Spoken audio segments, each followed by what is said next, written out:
Hey everyone, we are here on another barber talk with DMV's illest barbers. And today I sit in front of Will Glenn. He is a entrepreneur, a local legend. Like we're going to dive into who he is, what he's about, what is going on in the industry and where he's headed. So Will, thank you for meeting with me today. How are you today? I'm blessed and highly favored. And yourself? How I you love doing? it. I love it. I am doing amazing also. And so we're just going to dive right in. Like I'm looking and I'm scrolling through your Instagram and I'm seeing all of these things that you have going on.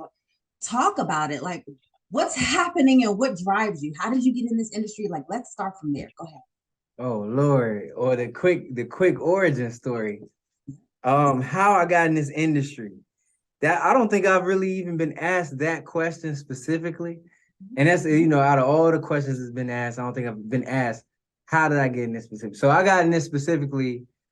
First reason was because when I was in high school, I could draw and paint and real pretty decent, and I would sell my stuff at auctions and all that, and I make a couple $100 here and there.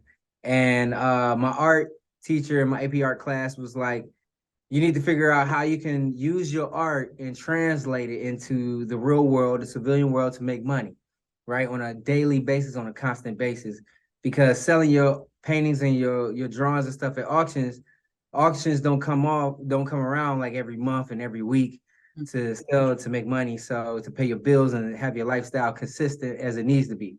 So um what can you do that I can translate my art into a profession? And so my high school, Miller Grove High School in Lithonia, Georgia, I went there when it first opened, and I was the first graduating class from there in 2007. And so as we were the first graduating class, our senior year, they asked people if you want to enroll in the barber program, and all of my teachers encouraged me I should do so. And so I did it, and that's what kickstarted me in being a barber. And I did 6 months. I didn't do the full year. And after the first 6 months, I went into the barbershop that I was getting my haircut at the time, which was called Shortstop Barbershop on Memorial Drive, right there by DeKalb County Police Department in the Circuit City Plaza. And so I started cutting there, and I graduated high school. I kept cutting, and I went to college at K-State, Kentucky State University, and I kept cutting there. And I graduated with my bachelor's in marketing. And after that, I came out to Maryland. But by that time, I was in the Army for like 4 or 5 years, and I've been working on helicopters and stuff like that, and doing all this other stuff. So now I have a college degree and a lot of good skill sets and security clearances and all this other stuff.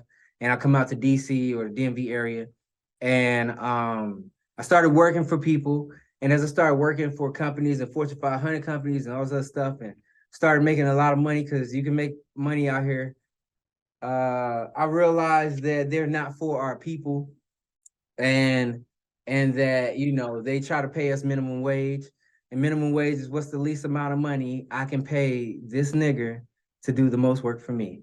And that stems from slavery. What's the least amount of money we could pay them, which was nothing, into it's still going to this day. What's the least amount of money we can pay them so we can keep the most profit margin? That's how they just terminology things on business style, like nowadays. And so I made a company $250,000 in 6 months, and they gave me $5,000 as a bonus check. And I said, I need a raise. And they said, we know why you need a raise, because you probably got them child support. You probably got baby mamas, all this stuff. And this is white people saying it to me. And I was like, oh my goodness, I can't believe y'all saying that. So, and then she said that it was a older lady. Her name was Miss Shirley. And so older white lady, she said that to me in front of all of my black employees as I was the manager of the company. And I was like, you really just said that? She's like, it's a joke. What's wrong? You need the job. You need the money. I said, I quit. She's like, how you going to quit? You just said you need a raise. I said, I do need a raise. But I don't need a raise from you. Like, not from what you just said. If I can make y'all this money, I can make it myself. So you know what? So after always having barbering as a side hustle and stuff like that, I made it a full-time career at that moment right there. That I was like, I'm not gonna work for nobody else no more where they're paying me the least amount of money, where they treat me like this, where I have this education, I have this background, and I have debt over my life now. And at the same time, I still have to work and be paid a legal tender debt and just to owe other people. it's just upside down, it's backwards, you're hustling backwards, not making sense. And for to be talked to or talked about like that as well. And then if I allowed that to happen, and then all of my people, and I was like 25 at the moment, 25, 26. If I would have did that, and then all of my employees at the moment would have saw that, then they might live a lifestyle of conformity, or like, they might, yeah, fall into that same trap. And so you have to show leadership. And so I left, and I made a power move, and they all left too. And that's what happened, right? Because if I would have stayed, they would have stayed. We'd all been working for these people. So over time, everybody left and did their own things and all this stuff. And I went to the barbershop. I told them, next year, July 1st, 2018, I'm opening my own barbershop, and nobody believed me.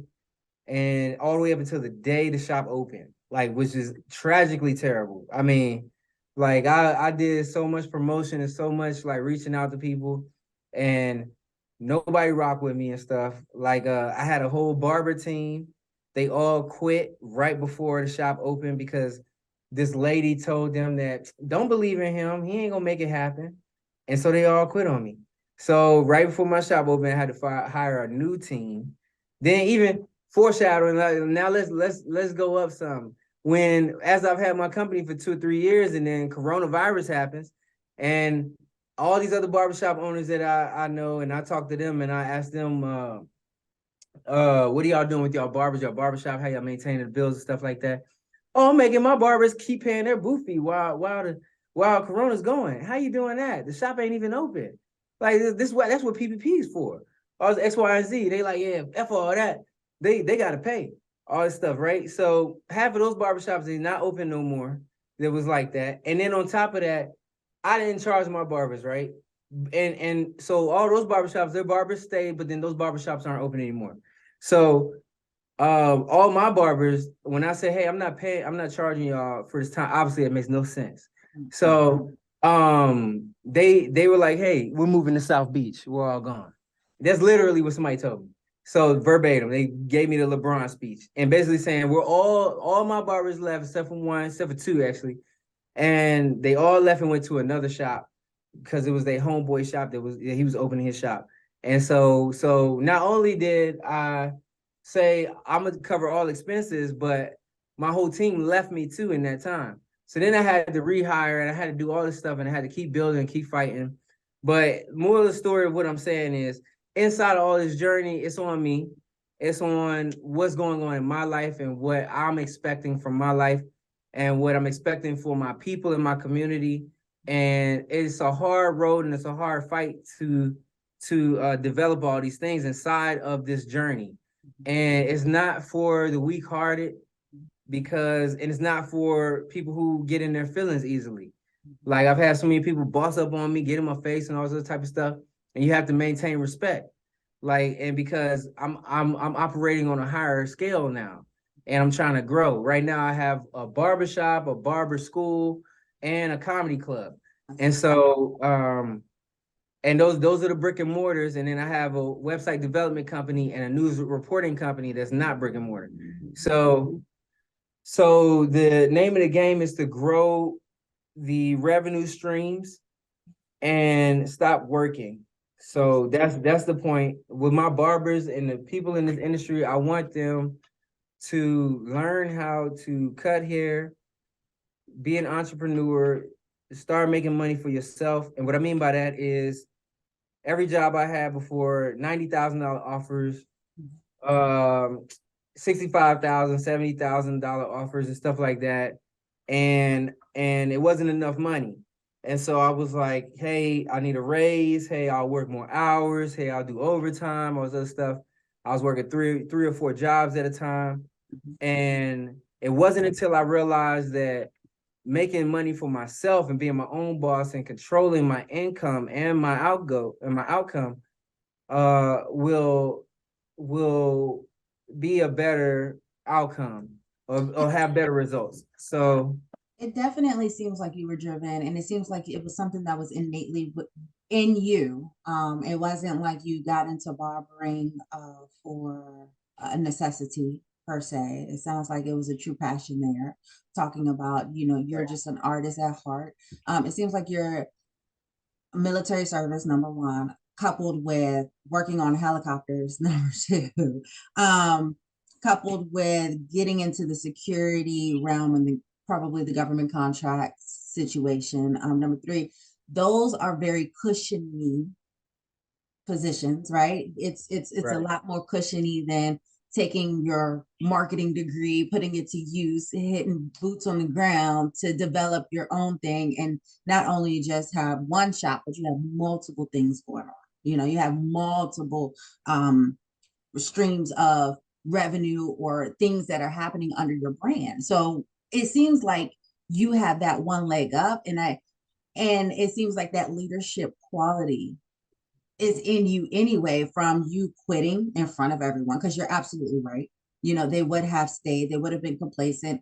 And I see the world similarly to you, whereas the companies need you more than you need them. People don't really realize that because they're tangled into the finances behind it, but literally the companies need the employees more than the employees need them.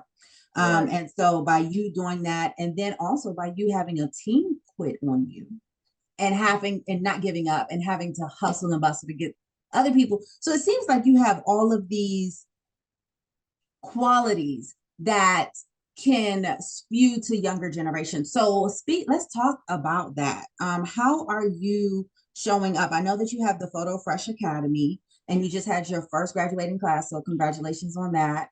Thank you. What is driving you towards giving back to younger people to show them that they can do this, that it's not, you know, it's within their reach to be able to do something like this? Right. Well, giving the reasons why I do it is because when I first got out of college, one of the things that I was saying was fuck college.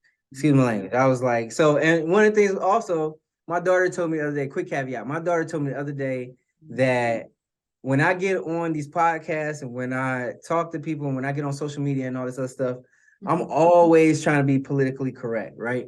I'm always a square guy and like saying things X, Y, and Z, straight to the point, ABC 1, 2, 3. And she was like, but as I'm a human being and I talk and I clearly have opinions and expression and emotions and stuff like that, that I have a lot to say. And I say it to everybody all the time. And she was like, you need to start doing that on social media and when you get on these podcasts and stuff like that, because people really need to hear you. And everybody in my circle and everybody who comes and partakes in me, they experience the things that I say, but the world isn't getting it. And I'm like, also, you know, you don't want that scrutiny, you don't want that hypocritical standpoints, because I might say something that's super hypocritical of myself as well. Like that's just free speech and natural cause. Like I might say, I don't know, something like I hate people when they dig up their nose, but I'm sure, you know, I've dug up my nose before. So it's just that's just a small point. But yeah, so going back to what you said, as far as like leadership with the youth and younger people, that I guess talking about that goes into this. That was a caveat I'm breaking down that I'm listening to the younger generations, like my children and kids that I cut hair all day, every day. And they tell me they love how I talk in the shop. And then when I get on social media, I'm kind of dry. It's just about the haircut and stuff. And one of the fun facts about being in an industry like this is I post haircuts and marketing business stuff all day, every day. Everybody says they follow me because they want to see me though. They don't want to see somebody else's face. They don't know this guy. Like, shout out to his haircut, looks amazing. That's why you don't get that many likes, because they're actually here for you. So, like, even when you're looking at social media, and it's something we all could take from that. And it's something that I'm just now breaking into that I'm gonna have to change my dynamics, which is like a lot of food for thought that I give to people. I need to start putting it out on social media. Like when you see, let's say we're on anybody's social media, if we're on Drake, Champagne Poppy, you on Megan Thee Stallion, anybody Lil Jon, you're gonna see them on all the pictures. It's a picture of them in it, right? It's not gonna be like if Drake is talking about Lil Wayne, then it's not just gonna be a picture of Lil Wayne. It's gonna be him like dapping Lil Wayne, giving Lil Wayne a hug. Right. So he's in the picture because we're here to see you Right. interacting with someone. May I? But Oh, go ahead. you, but in Barber, yeah, we'll post our people and not us. And I do that a lot. But then you see barbers that are posting themselves in the cut as they're cutting someone's hair, and they get more likes. And it's because the people are trying to see you in action, and Absolutely.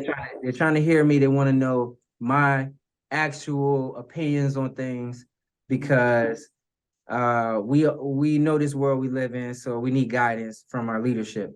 Mhm. Yeah, May I so. ask, so you went to school for marketing, and then you came out. I went to school for journalism, and then I came out and realized that the journalism world is completely different than what they taught me at Bowie State. I mean, 20 years ago, it really is, and it's ever changing.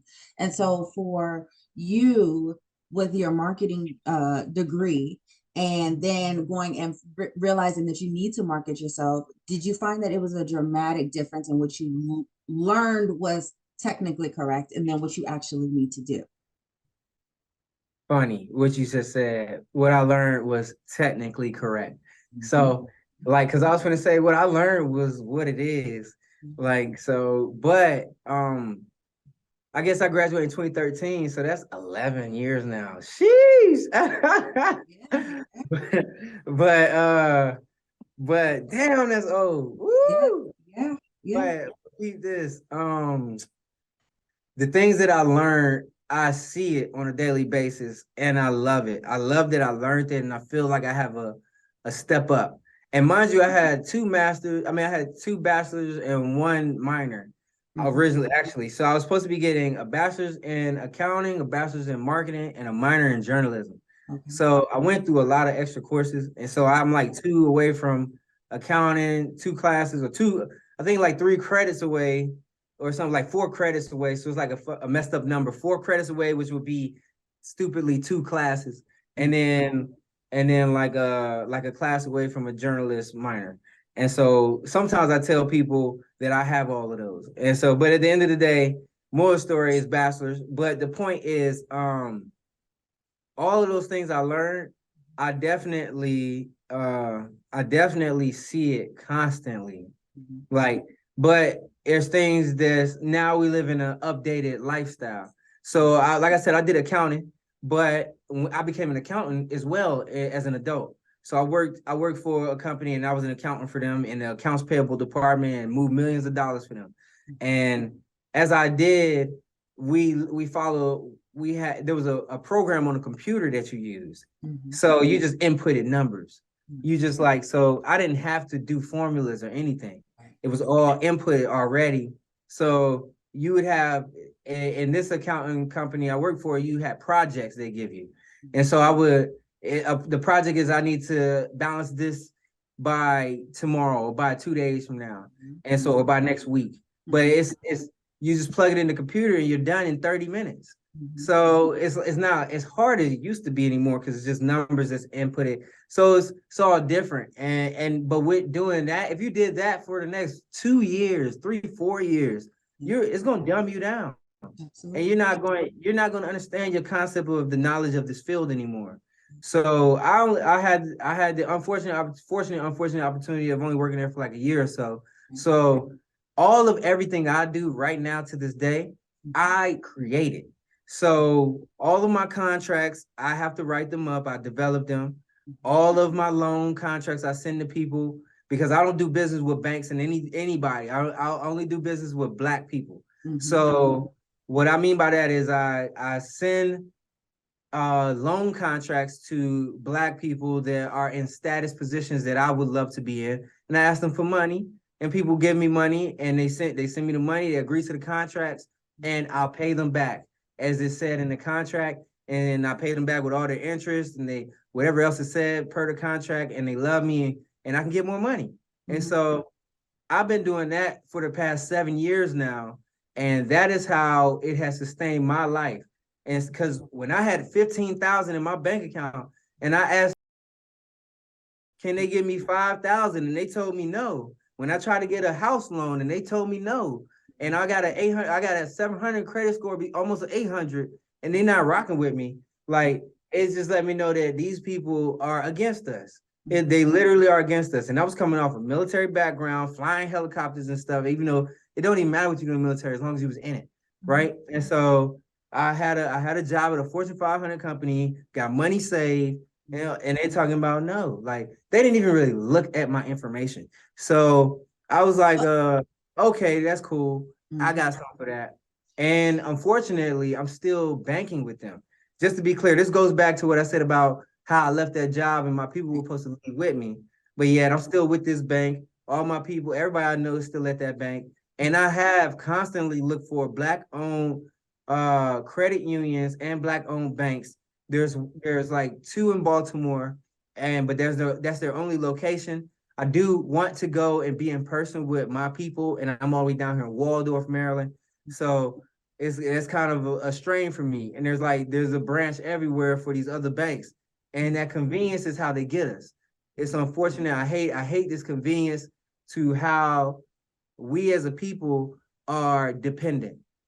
We're very dependent. I don't care what you think as a human being, as an adult, if you don't have a farm in your backyard, if you don't got chickens in your backyard or a cow and you doing this for yourself, you got to go to the grocery store, which means you're still somewhat dependent on these people. You got to go to a company where these people got to pay you a check, and I'm not saying just like those people, I'm saying any people. They have to pay you a check, and so you're dependent on these folks. Now, I'm trying to build.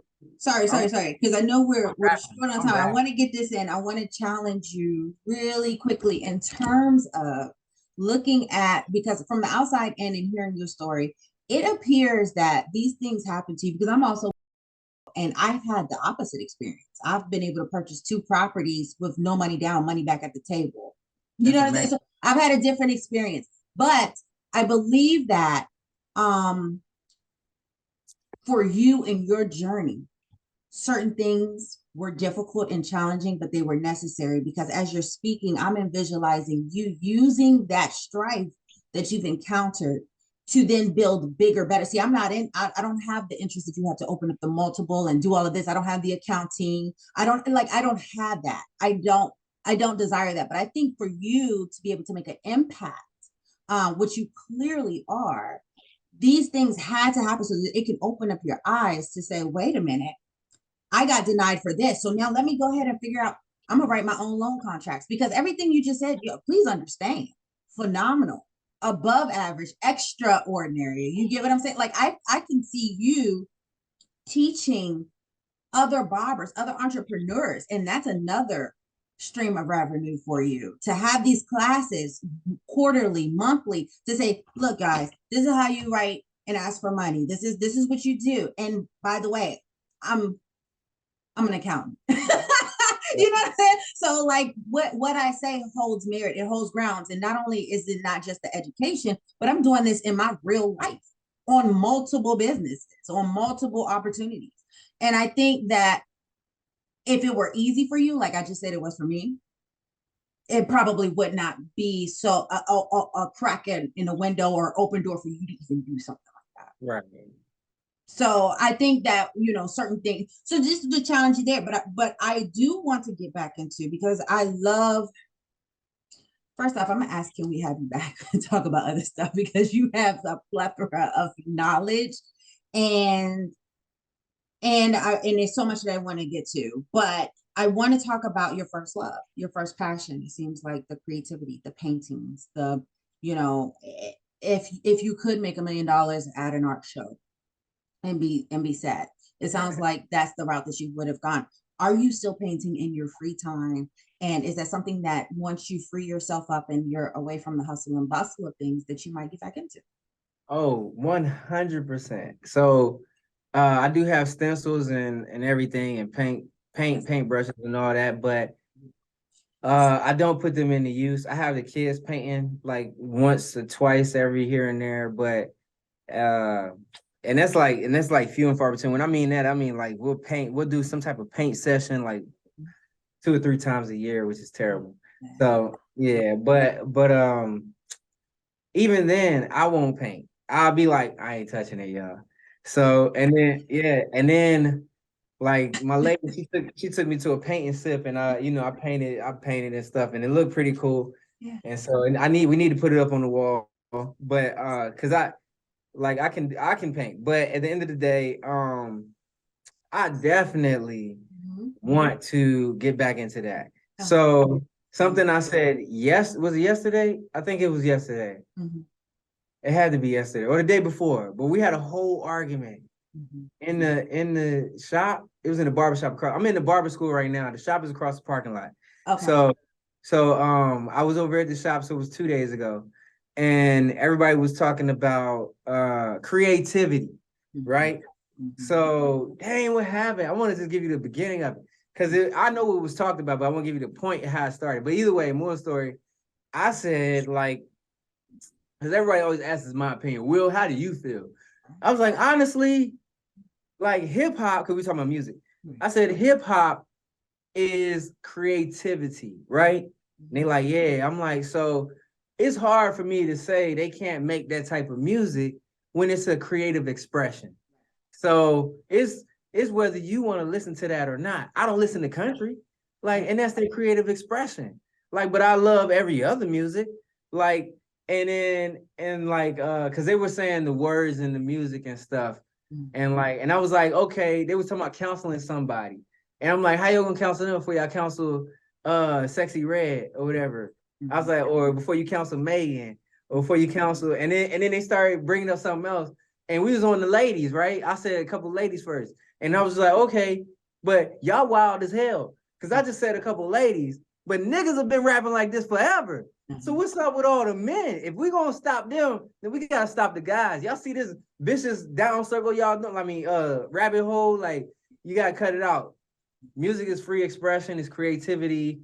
You have to let it flow. Anything that anybody's doing as a creativity format of art, then that's supposed to be in its own genre. We probably should make new laws for art, like and for stuff that comes into an art genre, like so. But of course, people would take it too far extreme. Of course. Like Of I course. instantly, Everything. Yeah. when Everything. I said that, Now, just I instantly thought of people like having bodies and calling it art or something, right. like something Right. messed up. Like Right. that's like no, it's Right. not. Absolutely. Well, Yeah. so okay, so you mentioned your Robert, and that was one thing. So that was my bad. Can you tell everyone where they can find you? Because you seem to have a plethora of knowledge, and I really want everyone to be able to have that access to you. If you can just give everyone where they can find you, that would be great. Yes, and I'm first of all, I'm sorry about taking all this time. I rambled a lot, so we do have to do another one because We I took do. away I some agree. time and I everything. agree. Yeah, I know that. You probably got another interview right now. So, all right, but let me say, because you gotta edit this, right? You gonna edit it? You gonna Yeah. chop it up, or you gonna let it? You can let it go raw Well, too. we It can don't- let it. We can let it go. It's so at the end, I'm going to ask you what you would like to take out, and then, but if there's something that you want to say you want to take out now, that's fine. I didn't have anything. I was rambling, so I felt Okay, like I that's was fine. like, That's like I feel like I might have missed some key points. but I So want us to talk again because there's so much that you have that's up here that I feel like you get. So don't worry about that. That's okay. Is there unless there's something that you want to talk about that you can hit on right now that like you really think you want to. yeah, one thing because you DMV Illis Barbers. Yep. So one thing I want everybody to know is that I'm trying to change the format of barbering in the manner of memberships. So barbershops don't have memberships, and people come and get their hair cut on a weekly basis, bi-weekly and a monthly basis, and bi-monthly and stuff like that. And so I want people to start coming more consistently, right? And even if they don't come consistently, that we still have like a revenue coming in that's maintained on a constant basis. And so as a business, what you see on a daily basis, left and right, is that you have like these car washes and all other companies. They have memberships. You got Sam's Club and Costco's, and everybody has these memberships you have to pay into, and then you still come in and use their services and stuff, right? So the barbershop is now doing memberships. However, the membership price will cover your haircuts. So it's one flat rate. So with me, as I've been cutting hair for like 20 years, I guess almost 20 years and stuff, And obviously I got Rap Sheet. So I'm doing monthly subscriptions as well. With me personally, they're $150 for the whole month, and you come in every week and get your haircut. So that's a flat rate instead of being, because my haircuts are like $65, $70 a cut. So instead of if you come, I do have clients that come every week and every 2 weeks. And I have clients that come every 2 weeks that wish they could come every week, but they don't want to spend that much every week. So so that cuts off half of their expenses, because it would have been 140 plus tip, might have been 150, and for 2 haircuts. And instead of getting 2 haircuts, you get the value of 4 of them for the price of 150. And so that's an easy sell, and I do very well with it. And if you do it for the month, for 6 month subscriptions, then you get $100 off. So it's $800 for every 6 months of haircuts. And so I have people yesterday purchasing those subscriptions. And that's a format that I'm using within my barber school and in my barbershops, to whereas as I'm franchising my brand and we become a commissioned barbershop, the people in the world will pay a membership fee to the barbershop, and my barbers will get paid their checks, and the shop gets paid from the commission and from the memberships. So right now, as we're starting up, the price of the memberships for all of my barbers outside of me, mine's 150.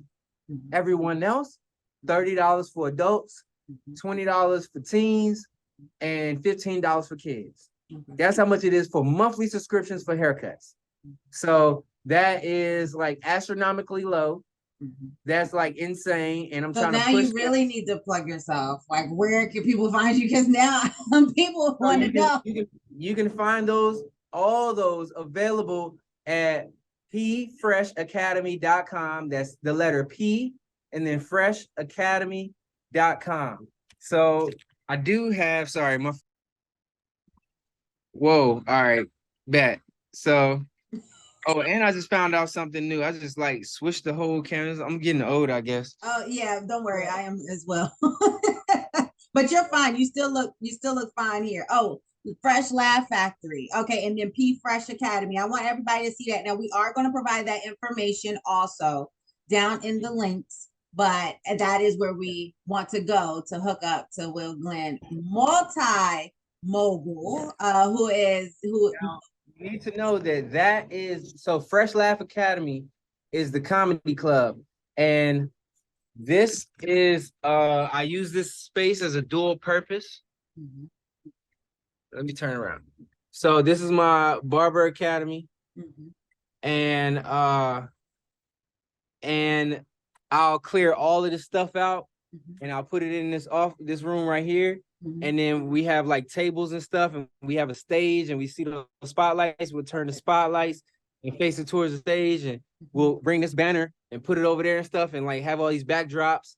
And we have our comedy show. Our comedians come from back here, and they walk through the joint, and they have their show, and it's hilarious.